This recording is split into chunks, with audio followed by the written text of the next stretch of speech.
Welcome back to the Golden State World Hoop Podcast on episode 3. We're back at it again with a lot of things to discuss.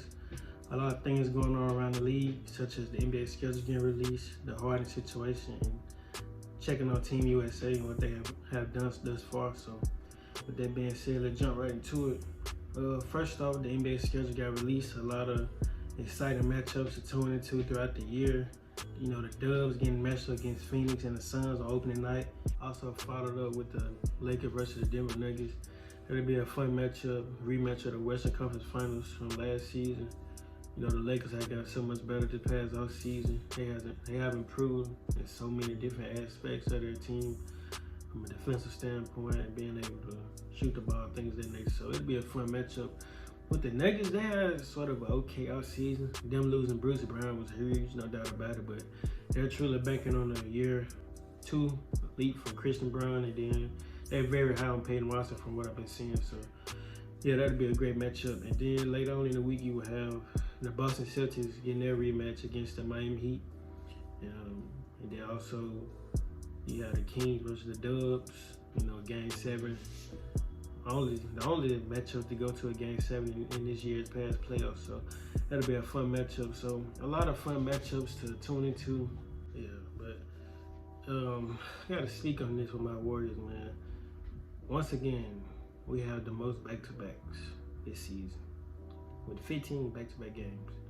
It's wild from the standpoint of like, man, you know, Steph, Clay, Dre, they ain't getting no younger, man. I'm not saying they're gonna risk all the back-to-back, but they're for sure going to. And then us adding Chris Paul, you know, we're going to load manage the hell out of him. So it's like, man. But I have no doubt we'll pull through. I looked at a few games that we got against certain teams. We should definitely pull out the win with or without those guys. We look at how our roster is constructed. I like our chance against them. We got some young legs, and you know, with two-way Wiggs leading the way, you know, Looney will be available. Then you got Kuminga, Moody. So we should be definitely fine against certain teams, but no doubt about it. It's just kind of crazy how we got the most back-to-backs, but it's just wild. But I know we'll find a way to pull through most of those games, not all, but we should definitely win. So yeah, but moving on with the James Harden situation, man, it's been kind of crazy for the Sixers this offseason. Like, I know when Harden opted into his contract, he definitely shocked a lot of people in the sense of like a long-term deal. I know a lot of people was expecting that, especially when you look around the guys around his age. You know, Brook Lopez, he got like a 2-year, 3-year deal. You know, Draymond, he got a 4-year. And then, you know, Chris Middleton got like a 3-4 year. So those guys are around Harden age. Oh, Kyrie as well. Kyrie got the max 4 years. And then, you know, look at Harden. It's like, man, he opted in. You know, a lot of people didn't expect that. I know I did. So when that happened, you know, 3 days later, you see a lot of trade rumors and things like that. And so you see he came out to request a trade. And you're like, man. So you see the Knicks and the Clippers name being involved. But 2 months since then, nothing has happened until last week. I'm gonna put the clip in this video. Harden is a liar, and I will never be a part of an organization that he's a part of. Let me say that again. Daryl Morey is a liar, and I will never be a part of an organization that he's a part of. Last week he came out, he was in China, and said that Daryl Morey was a liar. And so he put that together, and it's like, man, so is he talking about from a contract standpoint or what? Like long term? Did he promise him? Because, you know, last season, you know, James Harden took a good pay cut, a massive pay cut.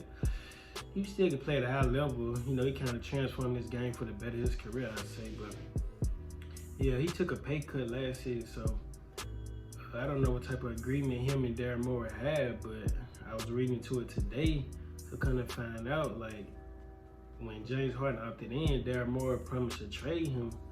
So I guess James Harden feel like he don't have a best chance to win a championship here in Philly, which I have to disagree. He playing with an MVP. You know, not too many centers can do what this brother do on a night-to-night basis. The man can score at all 3 levels and get it done on the defensive end. Joel Embiid is definitely one-on-one. So yeah, with Harden, I don't know, man. It's like when you look at him, he never been one of those guys who just moved the needle for me in terms of impact winning. You know, in regular season he does his thing, no doubt about it, but he never shows up when it matters the most. I mean, he practically quit their last game against, you know, the Celtics. He finished the game with like 9 points on terrible shooting. And, you know, I was kind of disappointed in Joel Embiid as well. He didn't play good neither. But in the press conference, post-game, you know, he was kind of throwing shots at his teammates. I'm like, hold up now, Joel. You sure it was your teammates who didn't show up? Because, you know, him and Harden did not play well. And, you know, there's truly levels to this because you look at a guy like Nikola Jokic. He has truly elevated all his teammates from every aspect you can look at it from. You know, MPJ, Aaron Gordon, Bruce Brown, Christian Brown. You know, he elevated all those guys' games, especially in the playoffs. KCP as well. So you got to ask yourself, Joel, like, is it really your teammates? And what are you doing as a leader to put those guys in the best position to succeed? You know, you struggled all night that night against the Celtics and, what should I say, afternoon. And, you know, PJ Tucker was balling out. The brother had a career high in the first half, 9 points. It's pretty good. You know, Tobias did okay. He could have played better.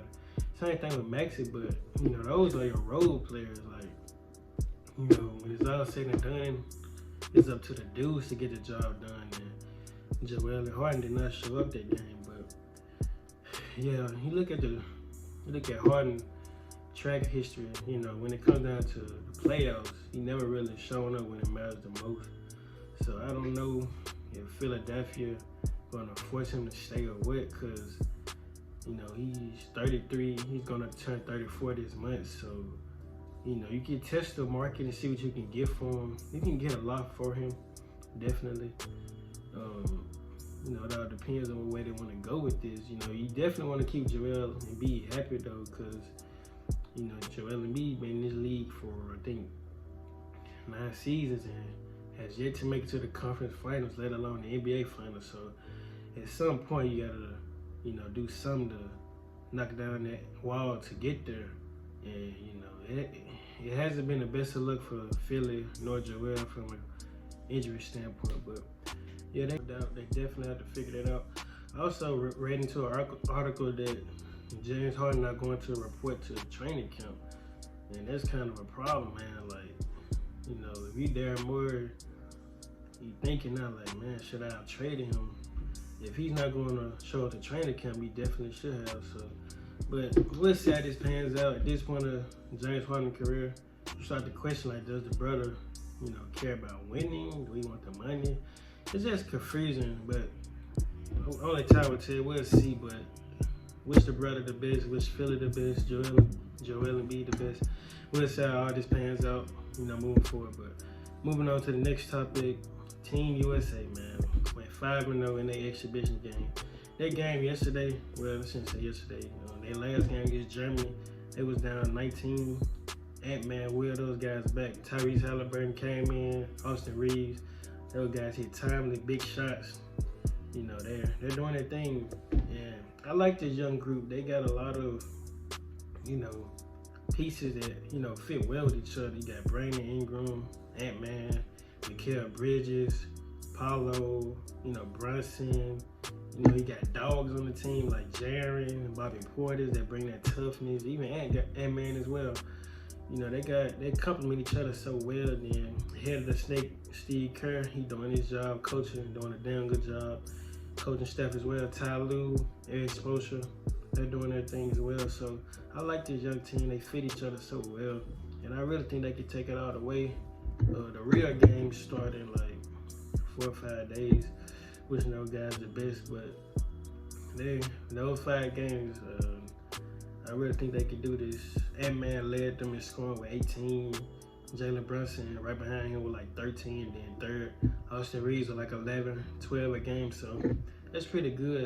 A lot of guys have been kind of hating on Austin Reeves. I've been seeing a lot of things on Twitter, but say what you want to say about Austin. I don't know if it's because he played with LeBron or because he played for the Lakers, but regardless, you gotta give that man his props. That man, I respect the hell out of that man's journey to get to the NBA. I respect his story. You know, I've been following him since he sort of been in the league. He went undrafted. You know, he got a big payday this past offseason. He could have arguably got more, but you can't knock, what he has done to get here. So you got to give him, man, his flowers and his props. And he only going to continue to get better. I think he's like 23, 24. So yeah, but he's definitely going to help the Lakers win, to a high level. I don't know if they're going to win a ring, but he's definitely has coming to his own. So you only can root for him and wish him the best. But yeah, man, Team USA, in my opinion, can definitely take it all with the right mindset. One thing about winning, you have to take the ultimate sacrifice, and I think those guys, Steve Kerr ultimately helped those guys understand that, and they know this. So yeah, so Ant-Man led to that last game against Germany with 34 points, man. Ant-Man is him. Ant-Man is gonna be a star. Like, you don't see too many guys who come into this league with the mindset he have. Like, yeah, he know he a bucket, but he gets after on the defensive end. Like, this man would go out there, no question, go out the other team best player. Like, you don't see too many, young stars coming to the league doing it, but he gets after it for sure. And I'm definitely a huge fan. But yeah, he got a nasty dunk against on Daniel Tice. It was crazy. Choo-choo. Nice mix. Oh, my goodness. Edwards! Get out the laminator! But that was one hell of a game. Shout out to Germany, though. They played one hell of a game. They was up 19. They blew the lead. But like I said, Austin Reeves and Tyrese came in, hit timely shots. So yeah, it was a great game. But I really feel like Team USA could take it all. So yeah, that's pretty much it. Just touching on the free topics, to keep in touch with y'all. Comment y'all favorite matchup that y'all seen thus far in the NBA schedule that y'all look forward to seeing the most going to. And, comment, free topics you want me to touch on and things like that. But until next week, we out, man. Peace. Dub Nation, lock in. Lights out.